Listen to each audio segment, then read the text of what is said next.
un poco a pensar más profundamente, es decir, a volver a exigir nuestras mentes, de verdad, ¿qué otras filósofos hay? ¿Y por qué ha sucedido eso? O sea, ¿por qué ha pasado que nos hemos acostumbrado a creer que los filósofos todos son varones y hombres?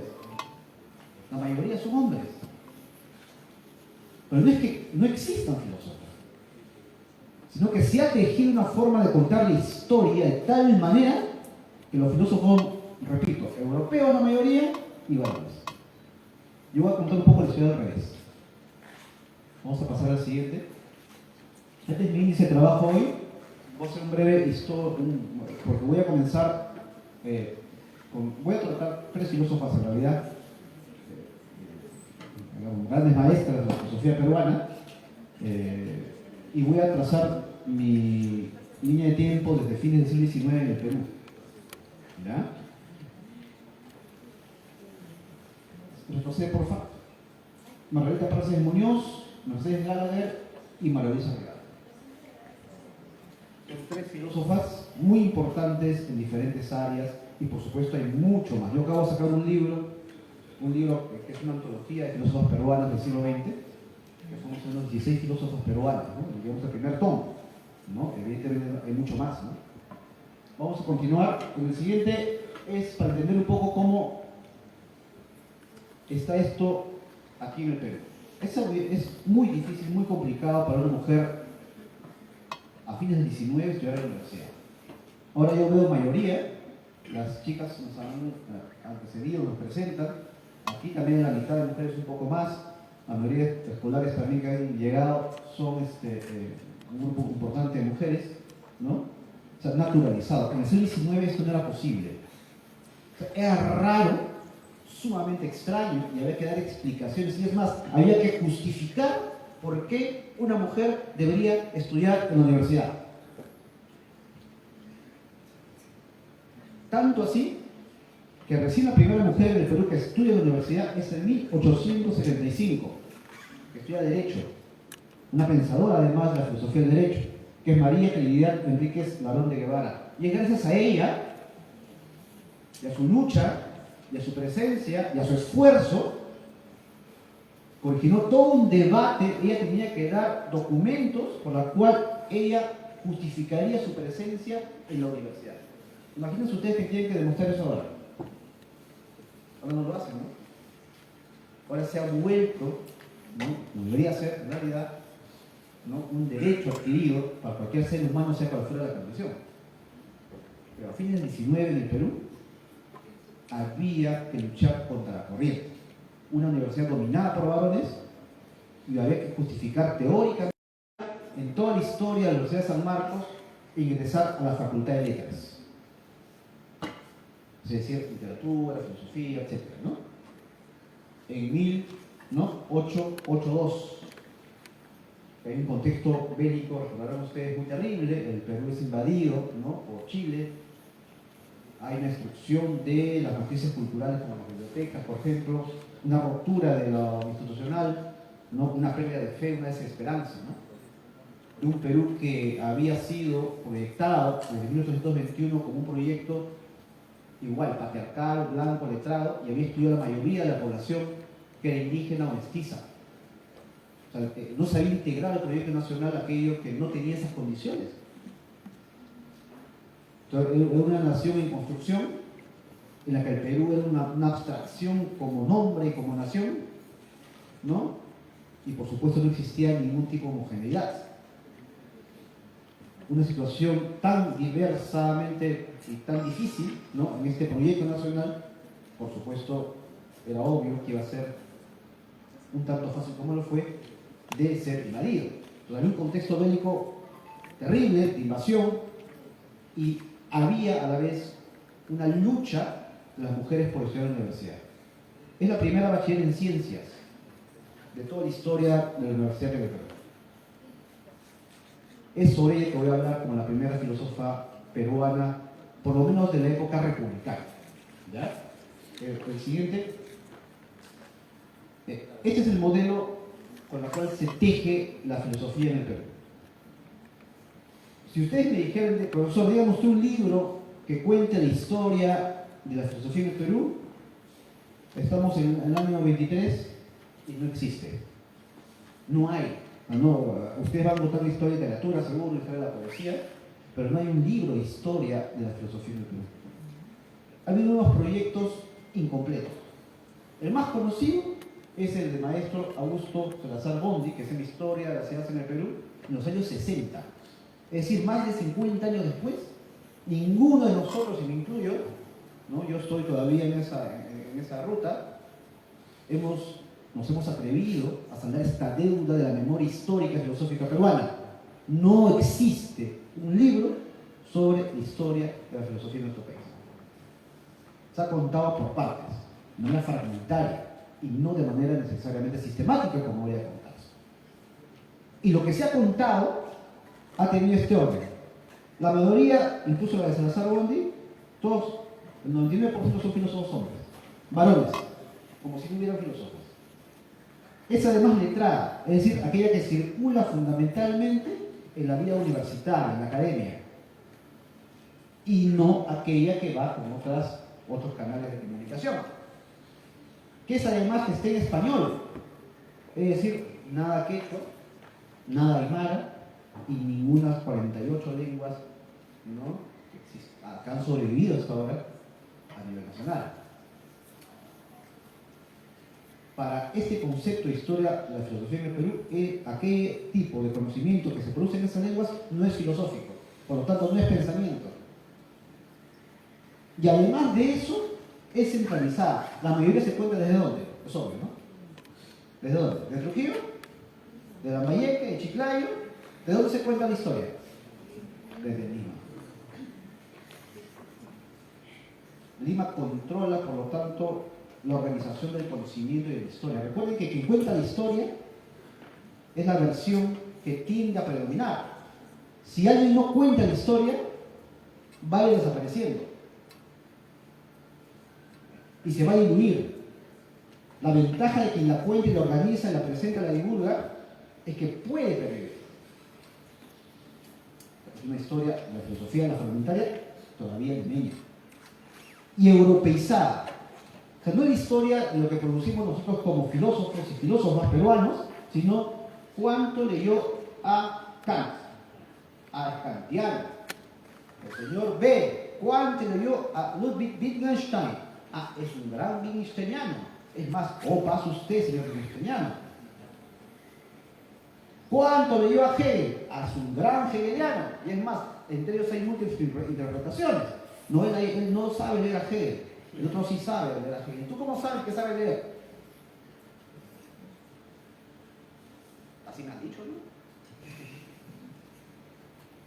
Las conclusiones, entonces, ¿quién comprendió supuestamente mejor un autor europeo? Es decir, pura comprensión de lectura, la parte básica del conocimiento, no pensamiento crítico, no cuestionamiento a la matriz europea, sino asumir casi servilmente, como bien lo dijo el maestro alguna vez, Augusto Salazar Bondy, imitativa. Uno se allana al pensamiento, a lo que me dijo y a lo que dicen, y no a la crítica.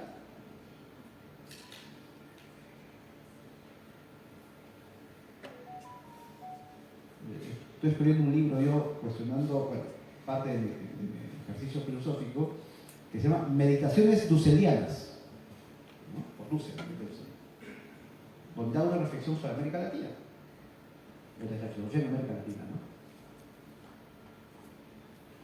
Porque hay que cuestionar también nuestro propio pensamiento. Pero para cuestionar nuestro propio pensamiento tenemos que primero admitir su existencia.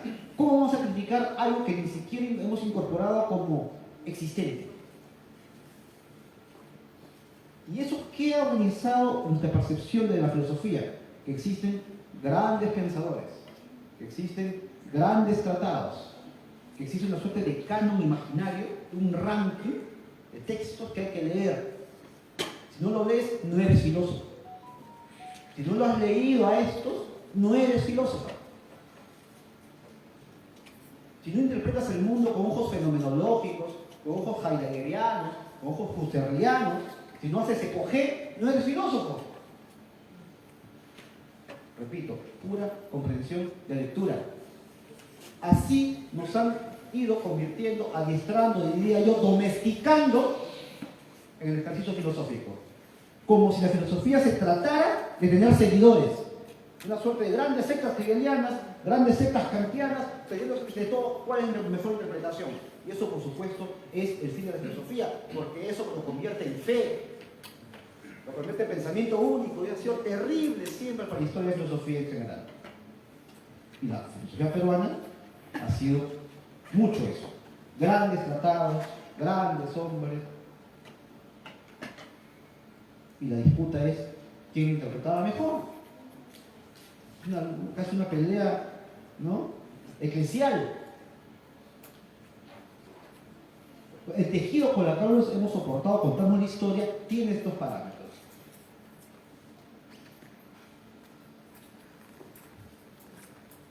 Margarita Praxedes Muñoz. El siguiente. Esta señora comenzó como estudiante de letras y se graduó como científica. Darwiniana, critica a Darwin, pero fundamentalmente positivista, en la línea comtiana. El positivismo en el Perú es plural, o sea, hay positivismo, ¿ya?, a fines del XIX.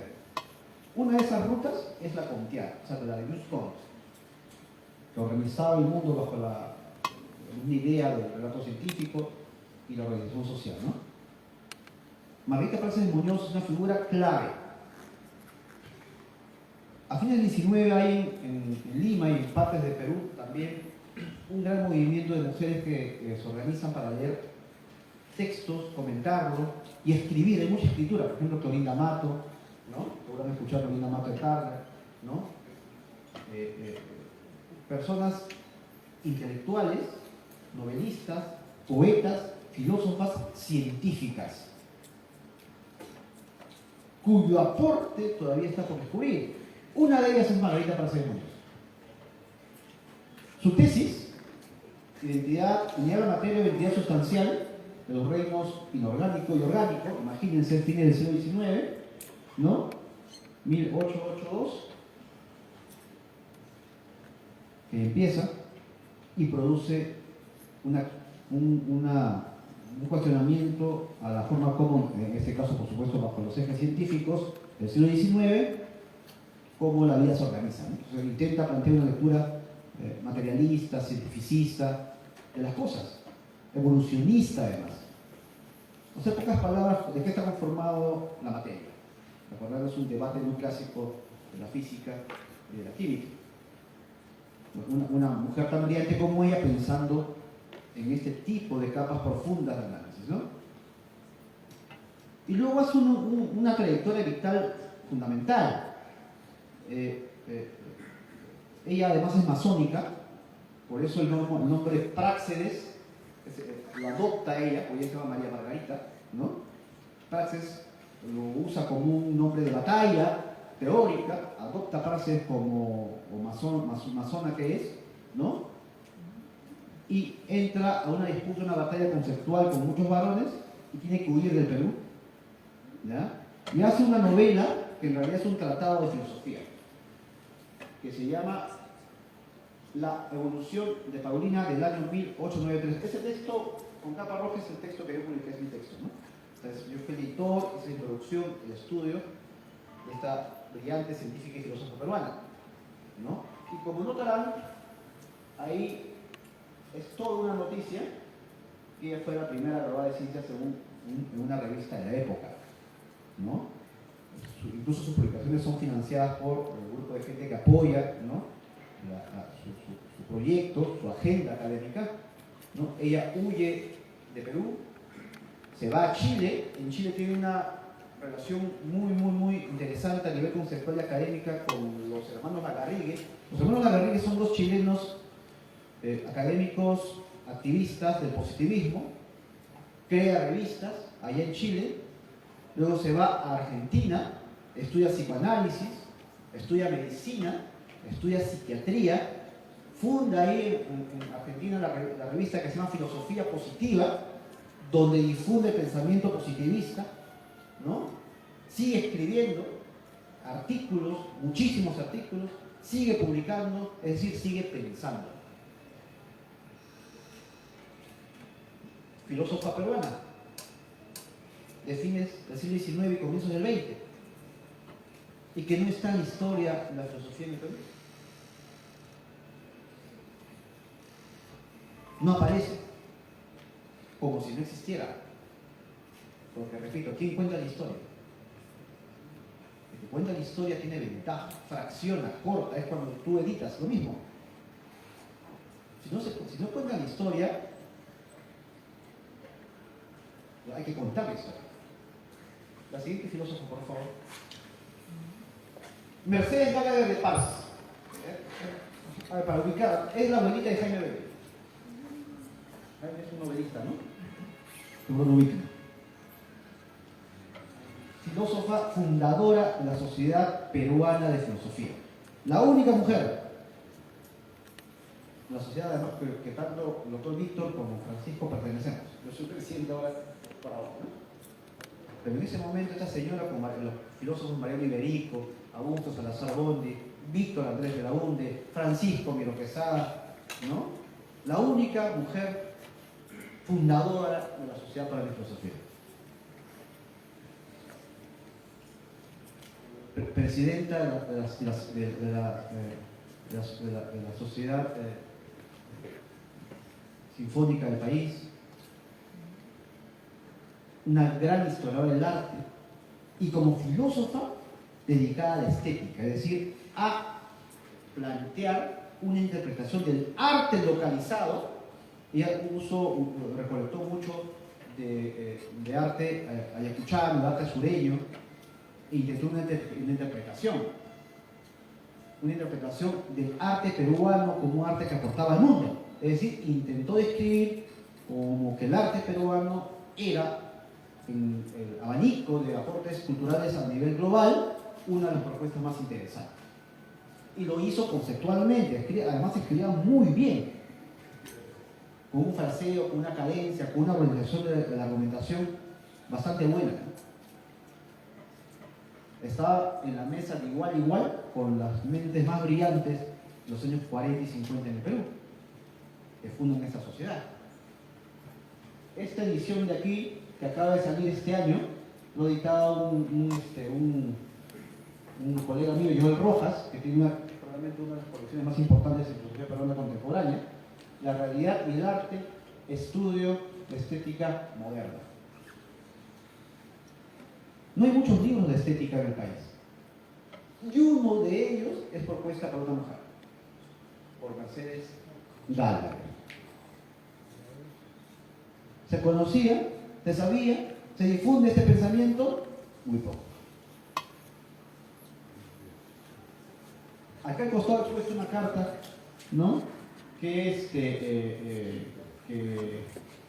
ella se cartea mucho con Gabriela Mistral, por ejemplo, su amiga, es una poeta chilena, ¿no? Porque además ella patrocinaba eventos, es decir, era una organizadora de eventos académicos, de arte, filosofía, literatura. Venía también una familia muy pudiente, ¿verdad? Con una muy buena formación cultural. Ustedes leen sus textos y están todos los filósofos contemporáneos de la época, debatiendo, leyendo, escribiendo, además políglota, mujer, filósofa, peruana, Mercedes Gallagher. Y voy a la parte final, por eso se llama Breve Historia de Filósofos Peruanos. O sea, es solamente la parte inicial. La antología tiene 16 filósofos, ¿no? Pero yo tengo 80, no, sí, más o menos casi 80 en total las que estaban, ¿no? En el Perú. ¿Y me pueden decir que no hay filósofos peruanos? Difícil, ¿no? No hay mejor asunto de conocimiento que mostrar evidencias, ¿eh? El giro metodológico está en demostrar lo que uno dice. Y acá estoy presentando evidencias. Vamos a la tercera, que lo mencionó mi querido maestro Víctor, y debe haber sido muy amigo además, Víctor, que es María Luisa Rivara. Esta maestra de filosofía más contemporánea, miren ustedes, el año que fallece, va a próximo año se cumple ya 10 años, dedicada más bien a una lección, diría yo, una lección pedagógica para todos nosotros. Que la filosofía se hace, repito, desde un lugar. Eso fue una vez que nos enseñó justo con Sobreviene lo que está Salazar, ¿no? Ella hizo una historia, ¿no? Filosofía e historia se hace en el Perú. Y contó algo que no contó ni Miguel Quesada ni Salazar. Que los pueblos originarios, los pueblos anteriores a la conquista, tenían pensamiento. Y este pensamiento no necesariamente pasaba por la escritura, tal como es concebida en Occidente, sino habría otras maneras como uno podía recolectar esta memoria discursiva. Y por eso ella habla de filosofía andina, ¿no? Filosofía pre-inca, incluso. Algo que justamente hoy se planteó tanto en la discusión, ¿no? Como ya durante la semana. O sea, cómo nosotros recogemos información, la organizamos respecto a lo que surgió o hubo en nuestra localidad. Eso también se convierte, por si acaso, en una ventaja diferencial. Hace unos años me invitaron a España, a una universidad, que era un congreso mundial de gente especializada en Sartre, ¿ya? Y en mi caso, estaba en una mesa con alguien que hablaba de Sartre en Marruecos, Sartre en México, y en mi caso, Sartre en el Perú. Porque Sartre en el Perú no es lo mismo que pasó la lectura de Sartre en México y de demás países. O sea, si lo leemos en clave local, es lo que quiero decir, tenemos una ventaja también, porque realmente tenemos algo que decir.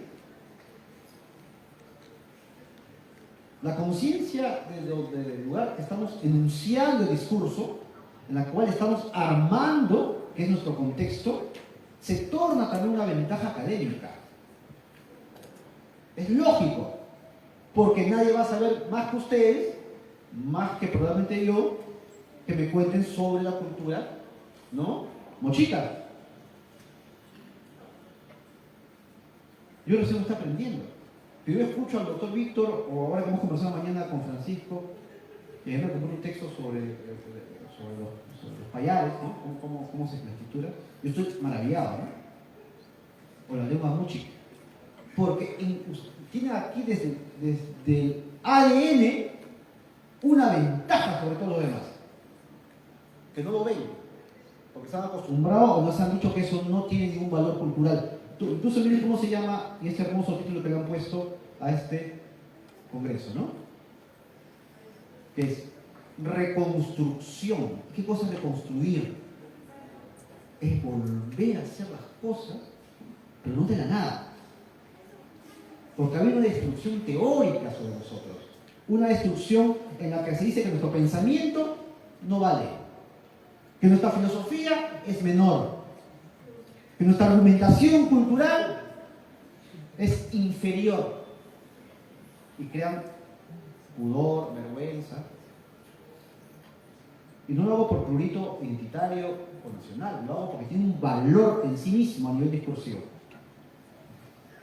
Cualquiera de ustedes sabe más que yo sobre los mochilas. Cualquiera.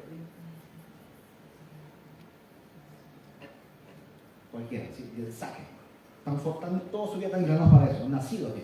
Están hechos para eso, lo ven así. Cualquiera sabe.